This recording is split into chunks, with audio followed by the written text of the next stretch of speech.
भाई आजकल कुछ लोग विदेश में एसी कमरे में बैठकर भारत के युवाओं को क्रांति सिखा रहे हैं।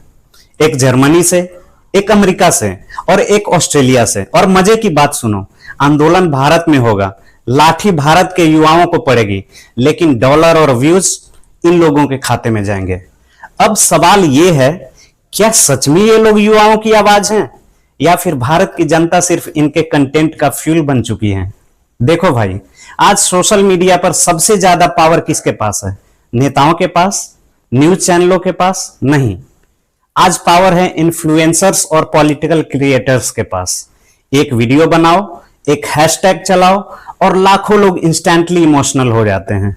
अब बात करते हैं उन क्रिएटर्स की जो विदेश में रहते हैं लेकिन भारत की राजनीति पर सबसे ज्यादा बोलते हैं। कोई जर्मनी में बैठा है, कोई अमेरिका में बैठा है, कोई ऑस्ट्रेलिया में बैठा है, लेकिन भारत के हर मुद्दे पर ऐसे डिबेट करते हैं जैसे अगले चुनाव में खुद सीएम बनने वाले हों। अब भाई, ये गलत नहीं है कि कोई विदेश में रहकर भारत पर बोले, हर इंसान को बोलने का अधिकार है। लेकिन सवाल तब उठता है जब लोगों को सिर्फ गुस्सा बेचकर व्यूज कमाए जाएं, क्योंकि आजकल एल्गोरिदम को लॉजिक नहीं, एंगर चाहिए। अगर वीडियो में ड्रामा होगा, गुस्सा होगा, देश खतरे में है वाला बैकग्राउंड म्यूजिक होगा, तो व्यूज अपने आप आने लगते हैं। और फिर क्या होता है, युवा कमेंट सेक्शन में युद्ध शुरू कर देते हैं। कोई बोलेगा भाई रिवॉल्यूशन लाओ, दूसरा बोलेगा सिस्टम हिला दो। लेकिन अगले ही दिन वही लोग 11 बजे तक आराम से सो रहे होते हैं। और सबसे बड़ा नुकसान किसका होता है?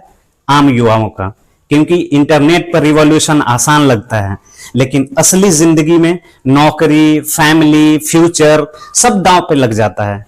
अब कुछ लोग कहेंगे भाई ये क्रिएटर्स सच बोलते हैं, लेकिन ऑडियंस को भी दिमाग लगाना चाहिए, क्योंकि सोशल मीडिया पर हर क्रिएटर का अपना नैरेटिव होता है। कोई लेफ्ट, कोई राइट और कोई सिर्फ व्यूज के लिए फाइट।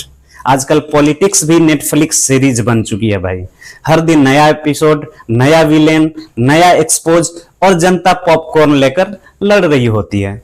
लेकिन एक बात याद रखना, अगर कोई इंसान विदेश में बैठकर आपको सिर्फ गुस्सा दे रहा है और सॉल्यूशन नहीं दे रहा है, तो समझ जाओ कि कहीं ना कहीं आपका इमोशन मोनेटाइज हो रहा है। क्योंकि असली बदलाव सिर्फ रील्स से नहीं आता, ग्राउंड वर्क से आता है, स्किल से आता है, एजुकेशन से आता है और अपने फ्यूचर पर काम करने से आता है। तो भाई, आपको क्या लगता है, ये लोग सच में युवाओं की आवाज हैं?